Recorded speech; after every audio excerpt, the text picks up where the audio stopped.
Quando, anos depois, a confissão do anão parou o coração da mãe do milionário, ninguém naquelas bandas imaginou que a causa seria tão simples ou tão devastadora. O que parecia um murmúrio entre servos e ruelas viraria palavra pública. O que parecia um gesto escondido no tempo se tornaria a chave que abriria portas de perdão, culpa e redenção. Mas, naquela manhã de neblina no vale do Itacolomi, tudo ainda era silêncio e barro molhado.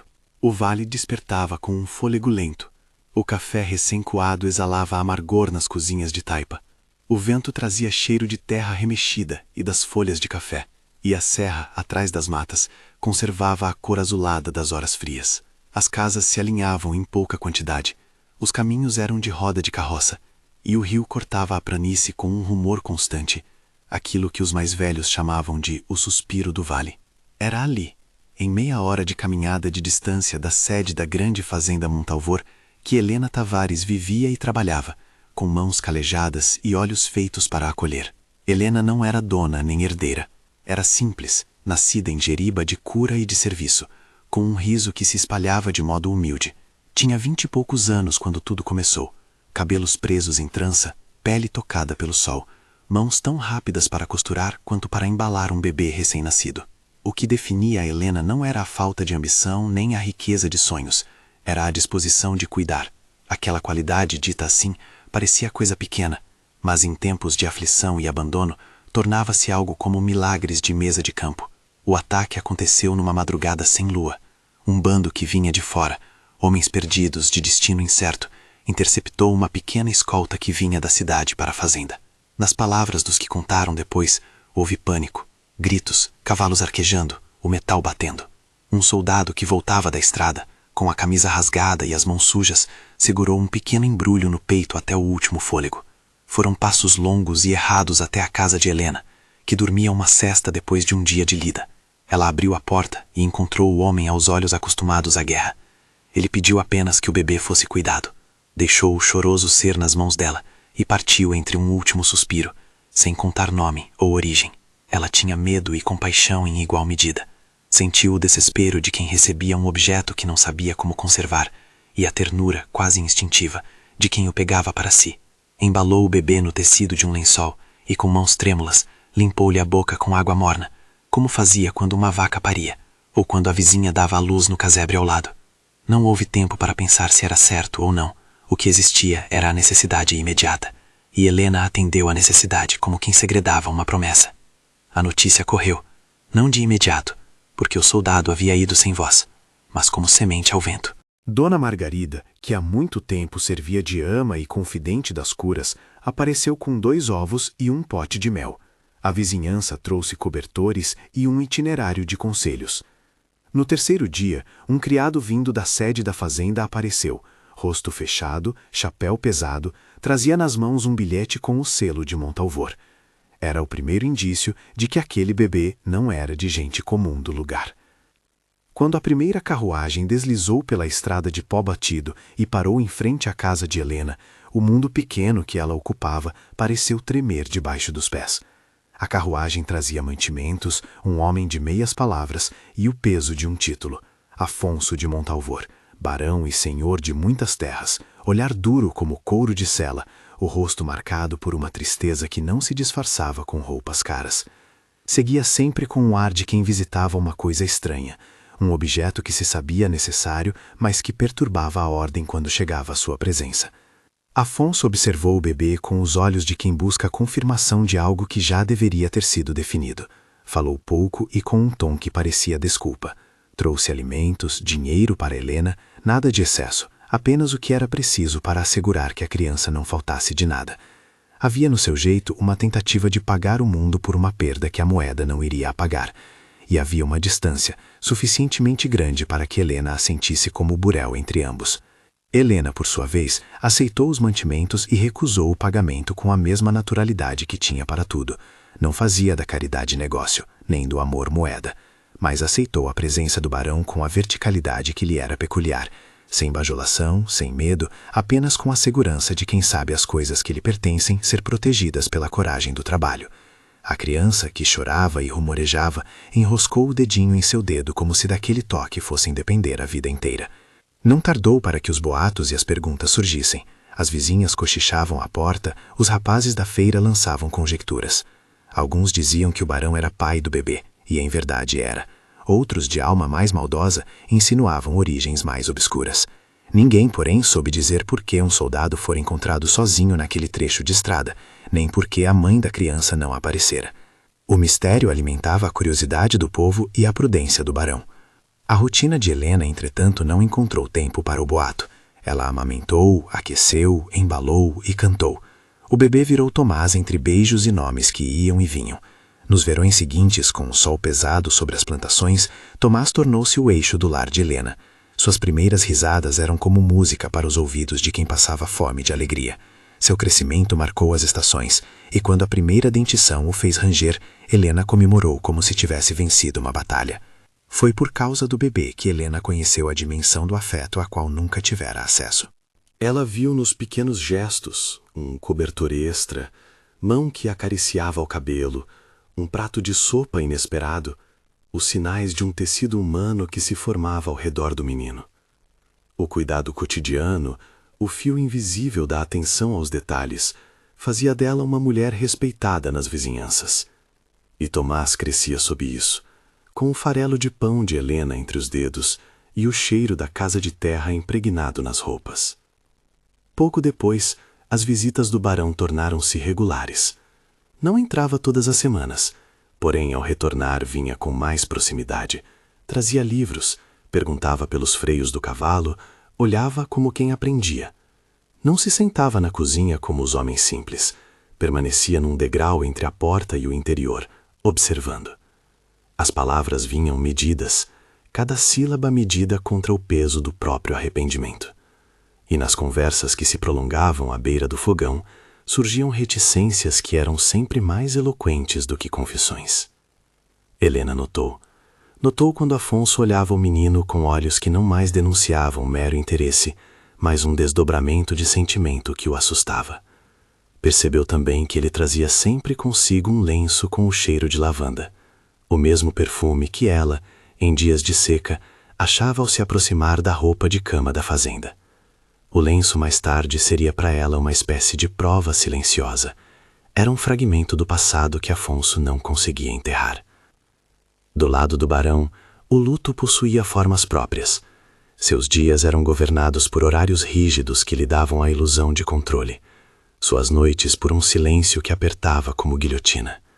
Júlia, sua mulher, havia partido pouco tempo antes, num inverno de febre que levou consigo o brilho de muitas noites. Não foram apenas duas vidas que se fecharam, foi uma cadeia de expectativas, planos e promessas que se desfez. Afonso evitava se olhar no espelho por isso. Cada vez que o fazia, via nos traços do rosto o arremedo de um homem que ainda se perguntava se poderia ter feito mais. A doença não deixara muitos sinais além da ausência. Restou um diário, entretanto, que Júlia escrevera com a delicadeza de quem costura palavras ao destino. Era um caderno de páginas amarelecidas, encadernado em couro, cuja existência era conhecida apenas por poucos. Diziam que antes de morrer, ela rasgara conselhos e carícias em folha.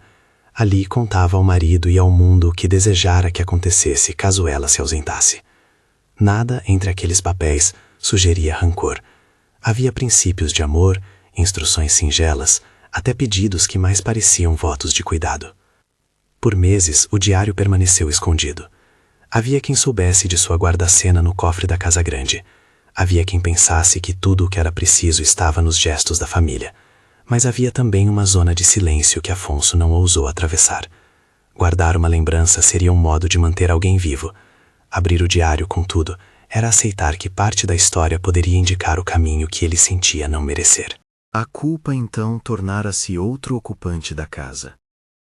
Entre as criadas e os empregados, havia um homem de estatura miúda chamado Mateus.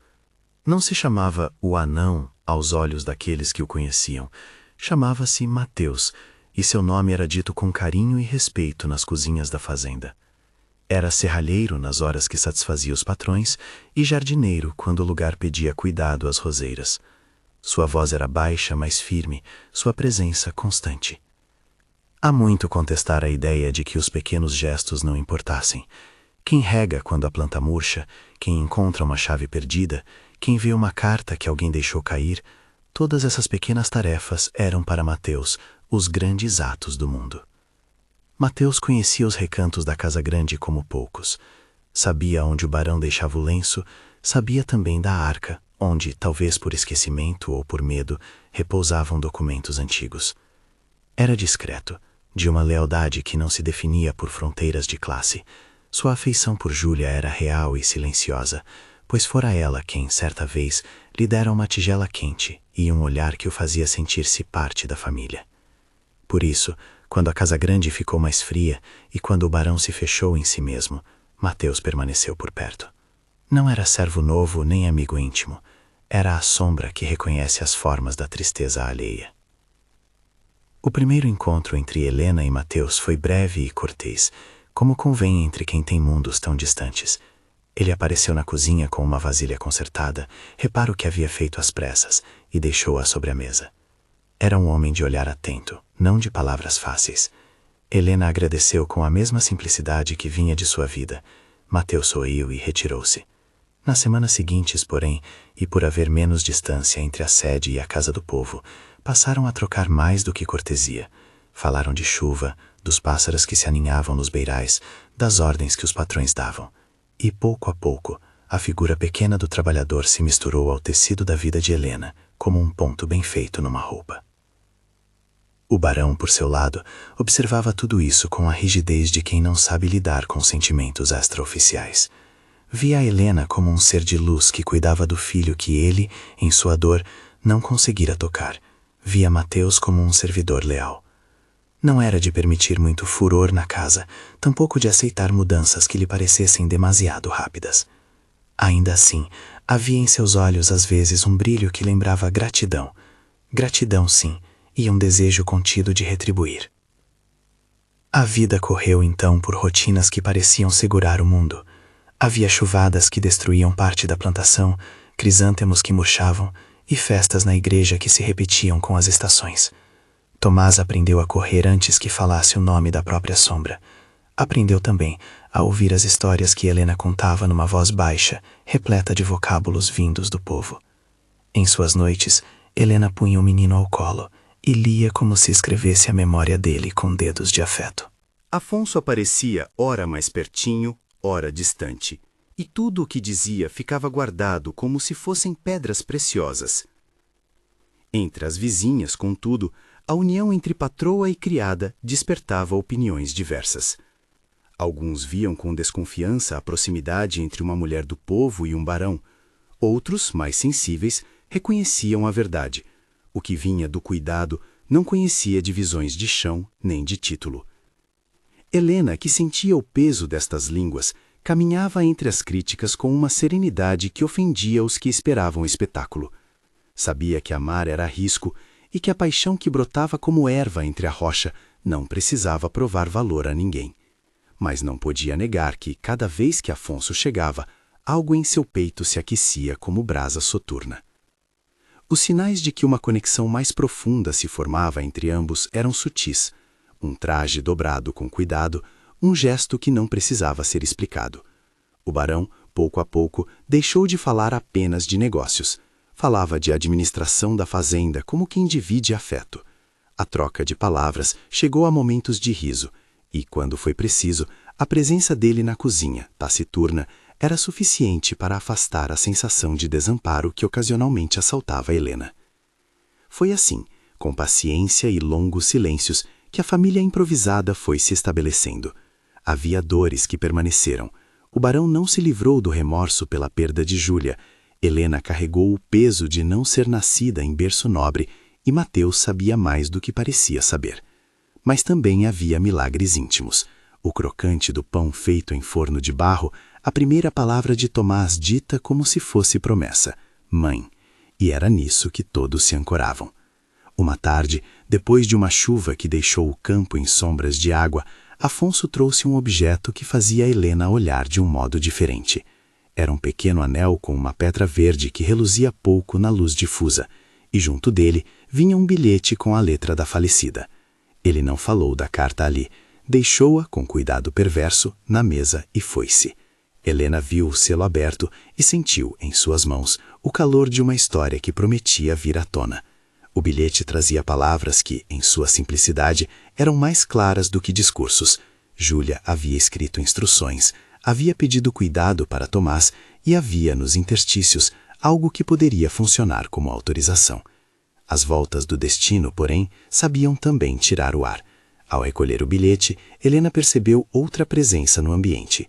Uma sombra miúda que se movia entre as prateleiras da cozinha, como se tivesse ouvido o som do envelope. Mateus estava ali, de olhos baixos, e no seu semblante uma calma que não era neutralidade, mas conhecimento.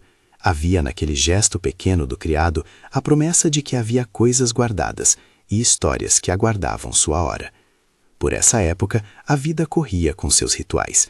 Os domingos eram de missa e jantar com a família alargada. Tomás, que já abandonara a faixa de pano, corria pelo terreiro com uma alegria que fazia a Helena sorrir até das perdas que ainda pesavam. Afonso, quando aparecia, observava o menino com um brilho que os olhos não disfarçavam. Havia, no ar da casa grande, uma expectativa que não precisava de nome, apenas de tempo.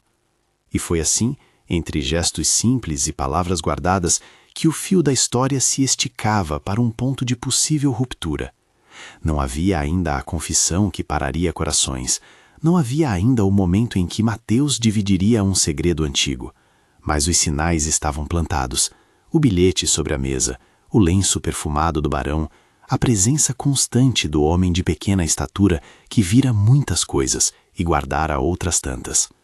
Tudo isso fermentava no tempo, aguardando a hora em que a verdade precisaria deixar de ser sombra e tornar-se sol sobre a vida de todos.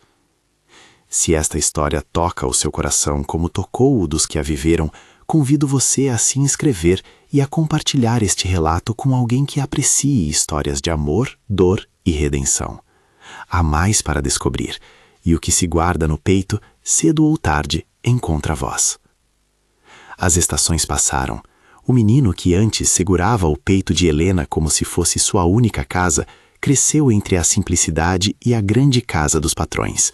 Aprendeu a ler nas mãos escritas de quem lhe ensinava, aprendeu a distinguir o nome de cada planta no jardim, aprendeu a respeitar o barão sem nunca temer a mulher que o criara. Aos 10 anos, corria pelos corredores da sede com a mesma naturalidade com que corria pelo terreiro, como se as fronteiras que separavam casa grande de povo fossem para ele brinquedos fáceis de atravessar. Com o tempo, Afonso foi cedendo a pequenas concessões. Um convite para que Helena participasse de um almoço veio primeiro com um constrangimento, depois com mais naturalidade. O jantar em que Helena comeu pela primeira vez num dos salões teve silêncio e olhos de julgamento, mas também risadas possíveis. A reação dos empregados variou entre aprovação e indignação, porém nada detinha o rumo de algo que, para muitos ali, parecia inevitável. O que brotara entre Helena e Afonso não fora um amor explosivo, mas uma construção paciente e cotidiana, uma edificação feita de gestos, não de promessas retóricas. Ainda assim, nos fundos da casa, havia vozes que murmuravam sobre honra, sobre linhagens, sobre aquilo que as famílias deviam preservar. Alguns proprietários de terra que passavam pela fazenda sussurravam que o barão devia escolher uma mulher da sua classe. Outros, mais modernos, consideravam que o afeto verdadeiro ordena seu próprio reino. Em noites de forró e de poaçonadas, discutia-se o mundo novo e o velho, e o vale do Itacolomi, que parecia dormir entre as serras, também experienciava essas mudanças no compasso da vida. Mateus, sempre presente, tornou-se um interlocutor discreto de ambas as partes. Conhecia pequenas confidências da casa grande e guardava-as como quem guarda sementes para o inverno. Sabia de cartas, de bilhetes, de expressões que as pessoas não queriam que se tornassem públicas. E era nesse ponto que o fio da narrativa começava a se provocar. Guardar algo é muitas vezes poder decidir quando liberar a verdade. Havia entre as mãos do homem de estatura baixa possibilidades que se tornariam decisivas quando o tempo trouxesse a hora certa. Foi numa manhã de primavera, quando as roseiras rebentavam no canteiro da frente e as crianças corriam com fitas na mão, que Helena encontrou uma página dobrada entre as tábuas do piso da cozinha. Não havia ninguém por perto. Era o instante em que o mundo parece parar e convidar a leitura. Era uma folha com a caligrafia de Júlia, e seu conteúdo fazia com que Helena sentisse o coração contrair, não de surpresa, mas de confirmação. Júlia escrevera como quem sabia do afeto que se formaria, como quem deixava instruções para que nenhum vínculo fosse arrancado por vergonha ou etiqueta. Pedira, com a simplicidade de quem amava, que aquele menino fosse cuidado por quem o nutrira primeiro, que não se deixasse o destino ao acaso. E entre as palavras havia uma confissão de planos que traziam mais alívio do que choque. Júlia tivera em si a intenção de abençoar uma união que poderia nascer entre seu marido e a mulher que tivesse cuidado de seu filho. Era uma escrita que mais parecia olhar por cima dos ombros do tempo. Ao ler aquelas linhas, Helena sentiu-se autorizada e ao mesmo tempo exposta. A autorização era bálsamo. Faltava apenas a coragem do barão para transformar o segredo em algo que pudesse ser dito em alto e bom som. A exposição vinha do medo das bocas alheias. Se o que estava ali era verdade, como reagiriam as famílias, os parentes, os que contavam reputações como moedas?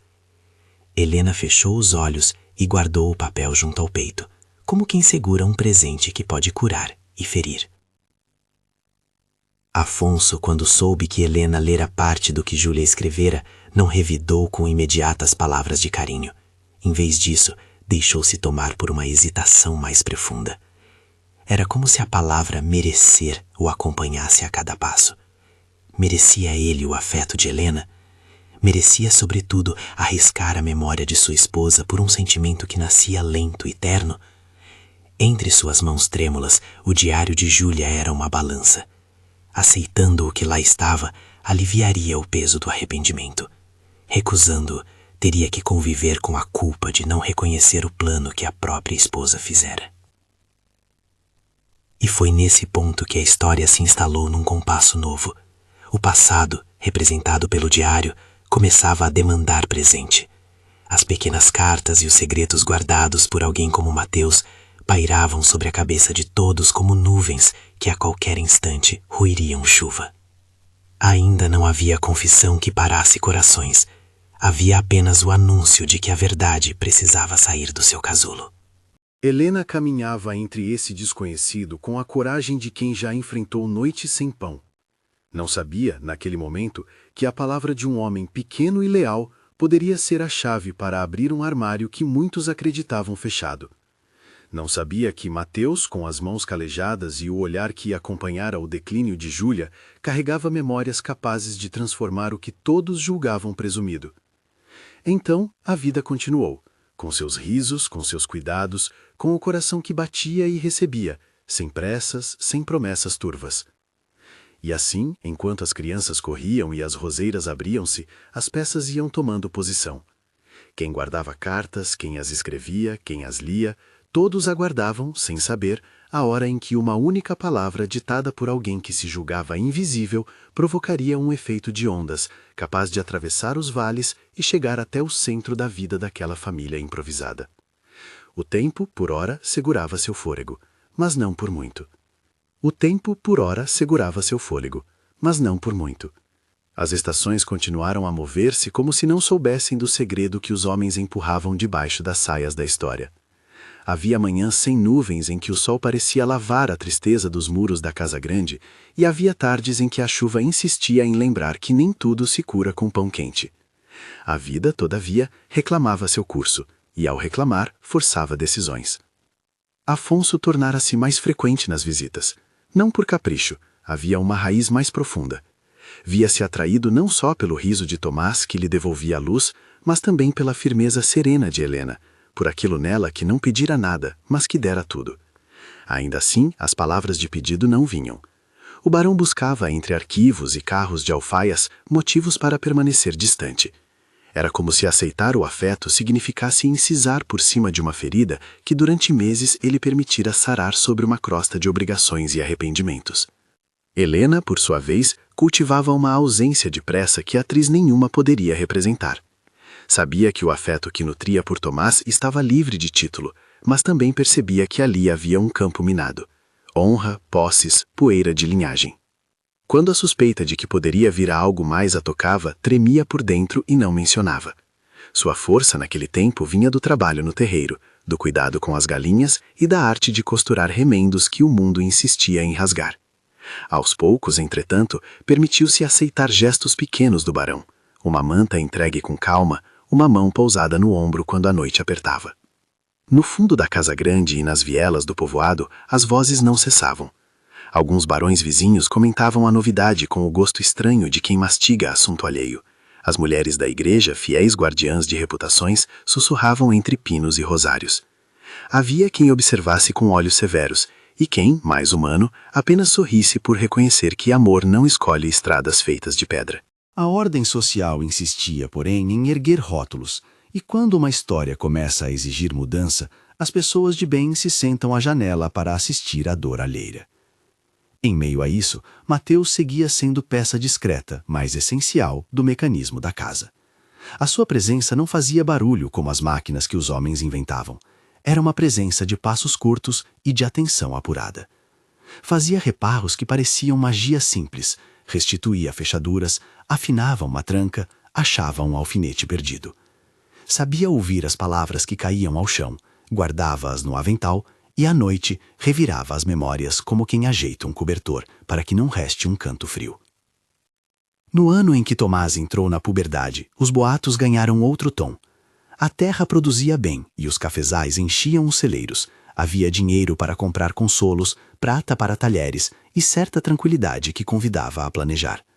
Vê-se então que a fortuna nem sempre é solução para os dilemas do coração. Às vezes, ao avultar, dá condições para que os homens exponham suas fragilidades. Foi numa dessas tardes que o chamado veio de um jeito que parecia combinar com um trovão distante. Uma reunião na capela da freguesia, convocada pelo pároco para tratar de assuntos da comunidade e, quem sabe, selar algumas decisões. A capela, construída em adobe e pintada de um branco que aos olhos do povo significava bênção, estava lotada. O banco da frente abrigava as senhoras de melhor posição. Crianças colavam o nariz no batente. Os criados ficavam de pé, em respeito e curiosidade. Era costume que, quando o sol empurrava a manhã para o meio-dia, assuntos importantes fossem discutidos ali, perante Deus e gente. Afonso compareceu com a formalidade de sempre e com um lenço no bolso que parecia, para quem o notava de perto, ter sido mais usado para enxugar lágrimas do que suor de cavalo.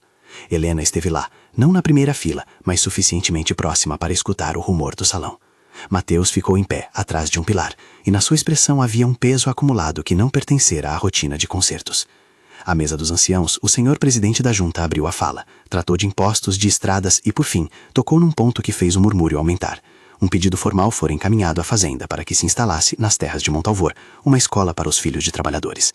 A proposta vinha de mãos de gente que reconhecia. Helena, pela intervenção e força de trabalho que exercera, fora citada como proponente do projeto. Foi então que Mateus, contra o hábito de se ocultar, adiantou-se. A voz que sempre se fizera breve, ergueu-se e percorreu o ambiente como quem quebra o vidro de um jarro que guardava mel. Pediu licença, falou de sua relação com a Casa Grande e, com palavras medidas, porém carregadas de verdade, anunciou que tinha algo a dizer. Houve um silêncio que não era o silêncio alegre das concordâncias. Era aquele silêncio que precede chuva forte. Quando Mateus falou, contou como conhecera Júlia, a mulher que fizera Afonso perceber o mundo de modos novos, descreveu sua gentileza, o modo como enxugara-lhe as mãos sujas, a tigela que lhe fora oferecida em noite de frio, e então, com um gesto que fez com que as mãos pequenas tremessem, anunciou que guardara durante anos um pedaço de papel que não era seu, uma página solta do diário de Júlia, uma folha que ela escrevera pouco antes de morrer, e que contivera uma mensagem que, se divulgada, aceleraria ou transformaria o destino de muitos. A congregação ficou espantada. Afonso, que ouvira as primeiras palavras, ergueu-se como se alguém lhe tivesse puxado o tapete. Helena sentiu a própria respiração falhar por um instante. Mateus prosseguiu, e sua voz tornou-se mais firme, porque a verdade, quando tomada no peito, não cede à fraqueza. Contou que, na hora em que a casa regrasse por ordens de luto e por receio, encontrara a página caída entre as tábuas do assoalho, perto do canto onde Júlia sentava para costurar. Dizia a caligrafia de Júlia que ela deixava formas de carinho e uma bênção explícita, que Tomás fosse cuidado, em primeiro lugar, por quem o amasse, que se o destino assim determinasse, Helena e o barão deveriam encontrar espaço para uma vida em comum, com a bênção de quem partia.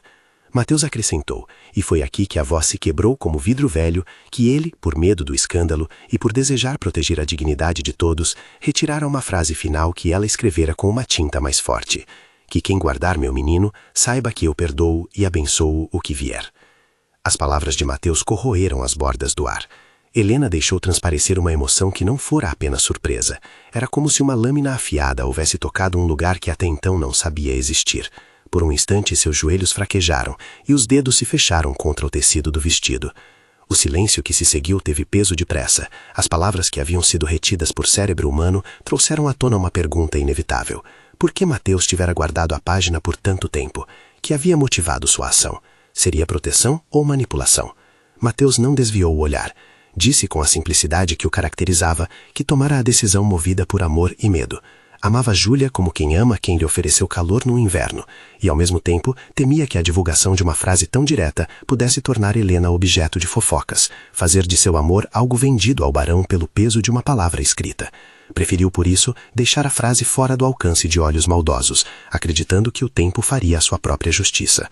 Mas, admitiu, o tempo nem sempre age como se espera. Havia percebido em cada passo de Afonso a sombra de um arrependimento que o impedia de viver. Naquele dia, decidiu que o tempo não resolvera precisava ser ajudado. Levara a página a Afonso na noite anterior, colocando-a sobre a mesa onde o barão guardava contas e lenços. Não fizera alarde para não humilhar ninguém. Tivera a esperança de que, de modo privado, o barão pudesse abrir o coração e que a coragem brotasse sem espetáculo.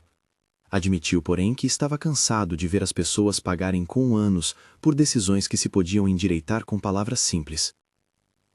Quando o último som saiu da sua boca, a capela explodiu em murmúrios variados: surpresa, reprovação, compreensão. Afonso abanou a cabeça, como se tentasse afastar algo que gravara em sua carne.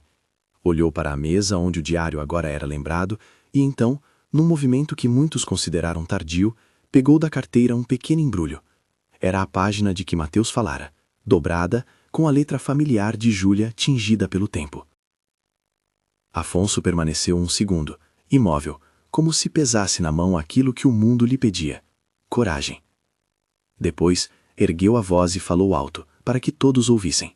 A sua fala não foi para se justificar, mas para dizer aquilo que o coração já havia decidido em silêncio. Declarou que tomaria publicamente a responsabilidade pelo filho e que o queria ao seu lado, não por obrigatoriedade, mas por escolha. Reconheceu o erro do tempo gasto em culpa. Reconheceu que Júlia, em vida, havia oferecido compaixão e instrução.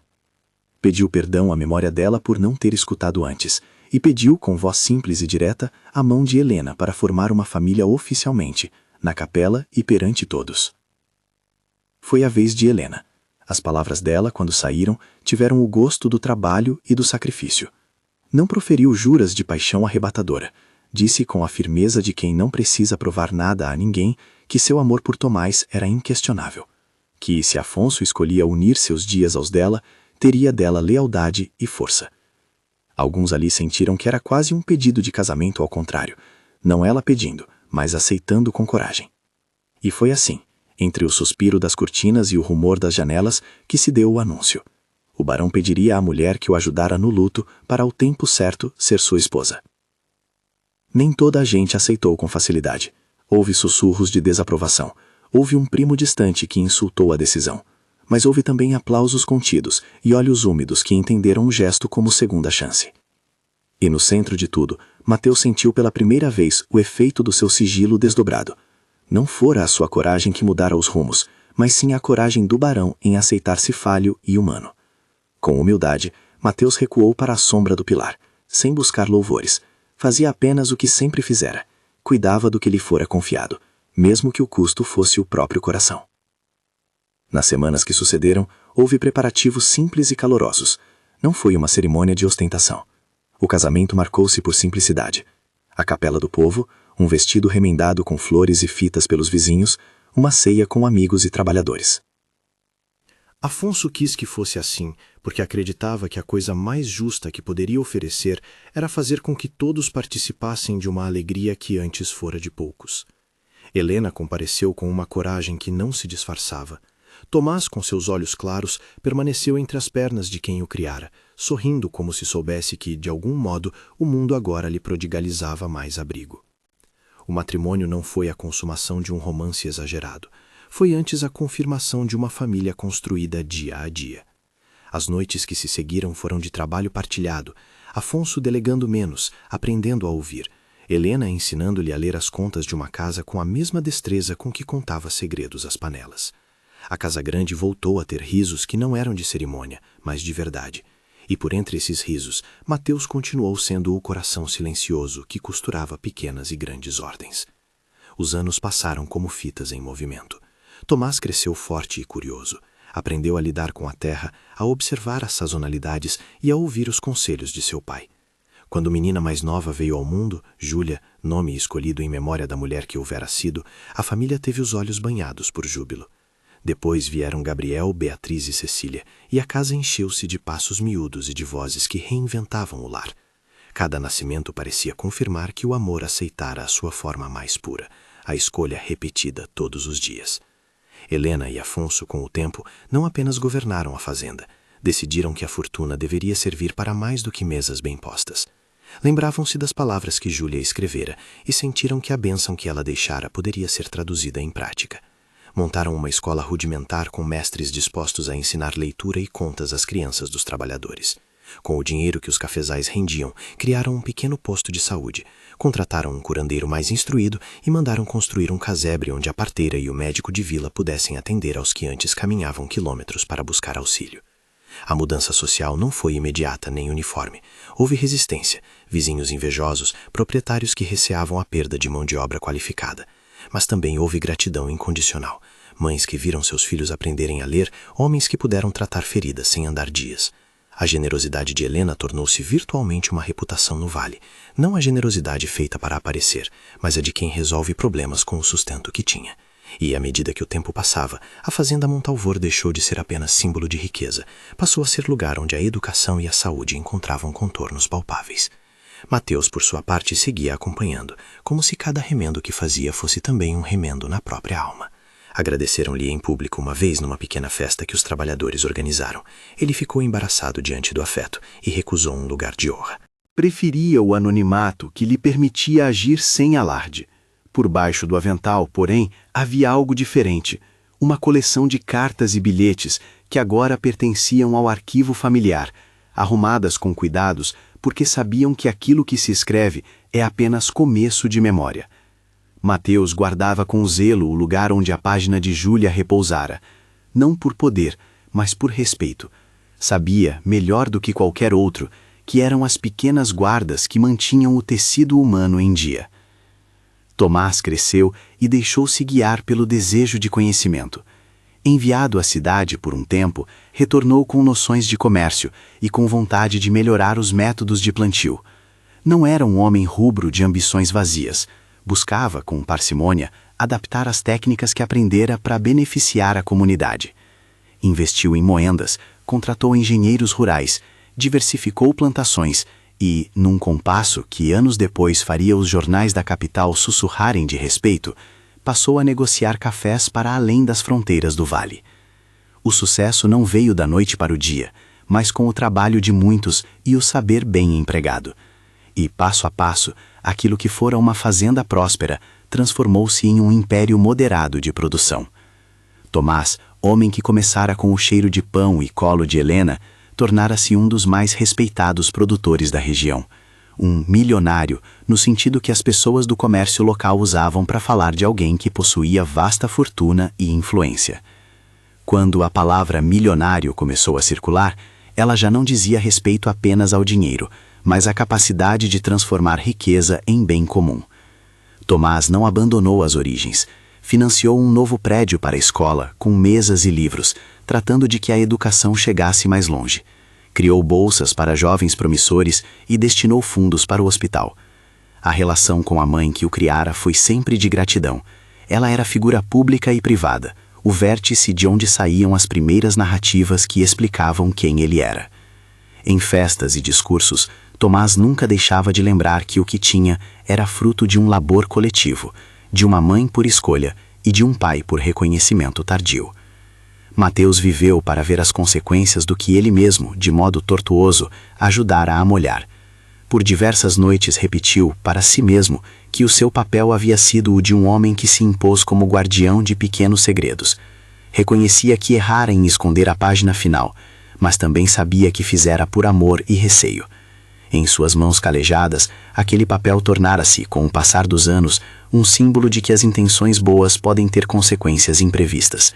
E conviver com essa ambiguidade foi o seu castigo e redenção. O tempo, sempre o grande escultor, iniciou, entre rugas e fios brancos, um novo cuidado. Afonso envelhecia.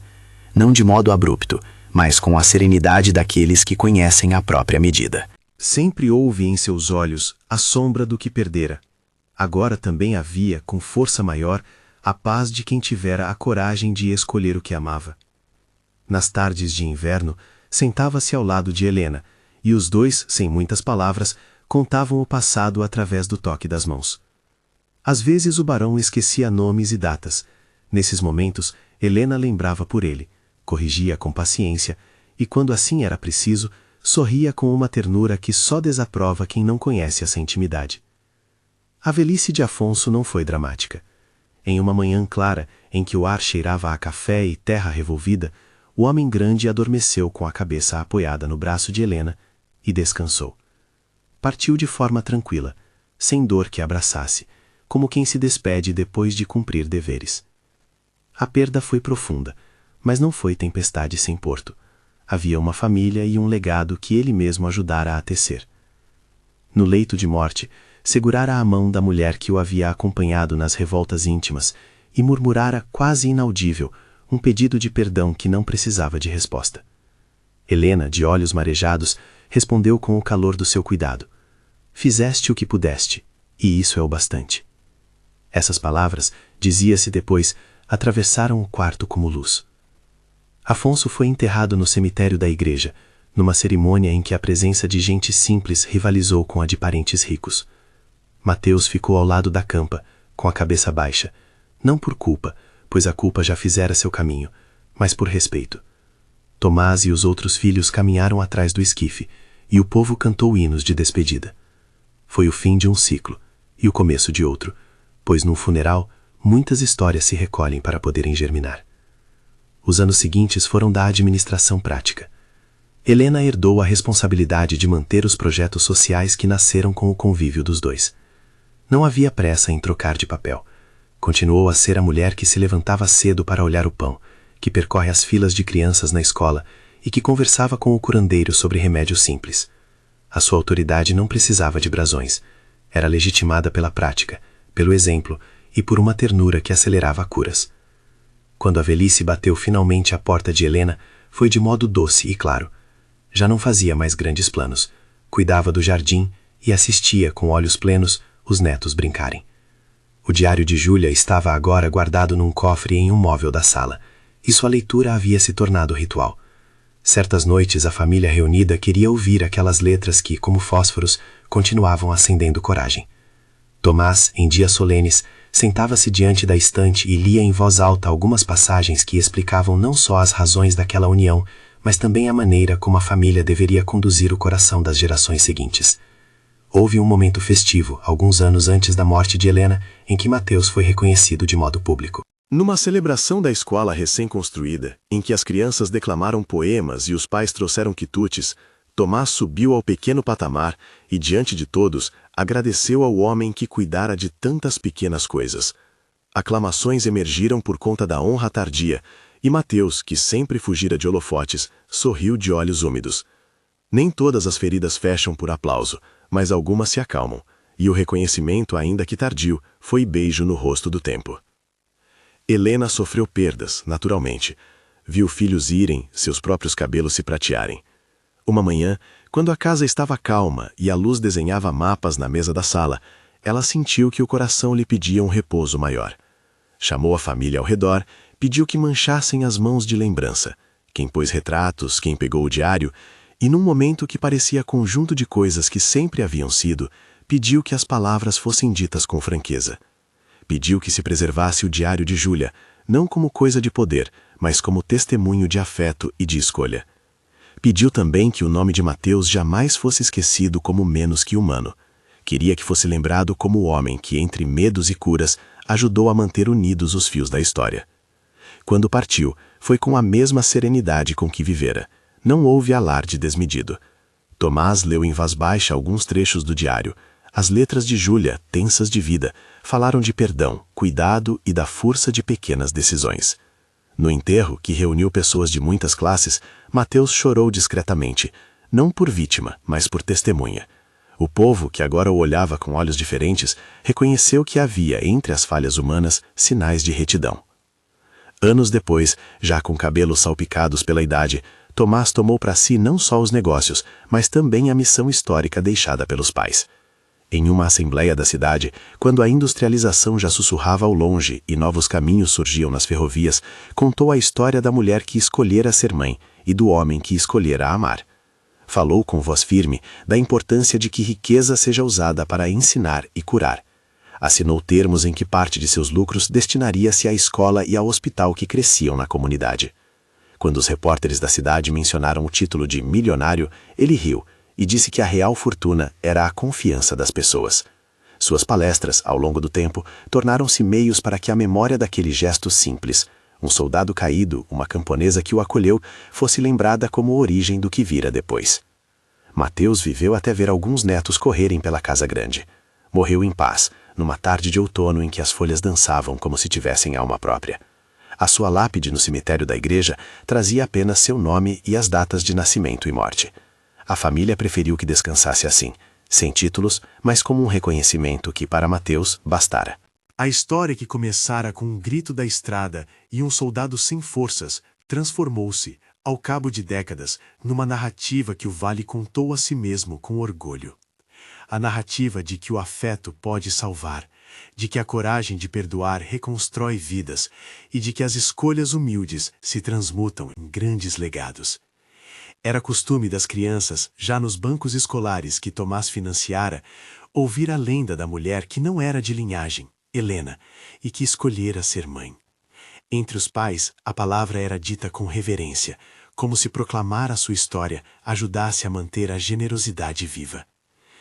E em uma tarde que juntou gerações para um evento em que se comemorava a construção do novo asilo da vila, um incidente ficou para sempre marcado. Durante a cerimônia, um homem simples, sobrinho de Mateus, que trabalhava como ajudante de serralheria, subiu ao púlpito e, com voz trêmula, leu um trecho do diário de Júlia que até então poucos conheciam, a passagem em que ela manifestava com clareza sua bênção sobre Helena e seu desejo de que o filho fosse amado por quem o cuidasse. As palavras reverberaram na praça e fizeram as pessoas se calarem. Todos lembraram então da confissão de Mateus naquela capela longínqua, como um momento decisivo em que a verdade, por fim, libertou. Desde então, a narrativa virou um marco de memória. Mateus ficou na tradição local como o homem que guardara segredo e o devolvera, um homem que assumira, por vezes, a máscara de proteção para evitar feridas maiores. Discutiu-se sempre sobre se sua ação fora correta, mas havia um consenso mais profundo, que a história servia como lição para que a prudência não substituísse a honestidade quando a vida das pessoas estava em jogo. As gerações foram passando. Tomás viveu com amor e responsabilidade, foi próspero e, sobretudo, fez com que a prosperidade fosse ponte. Seus filhos cresceram com o mesmo senso de dever e os projetos iniciados por Helena e Afonso cresceram, a seu tempo, e começaram a multiplicar-se em ações de saúde pública e educação para além dos limites do vale. A fazenda tornou-se centro de ideias e mudanças, não um palácio de vaidades, mas um exemplo de que, com gestão e coração, as estruturas podiam ser transformadas.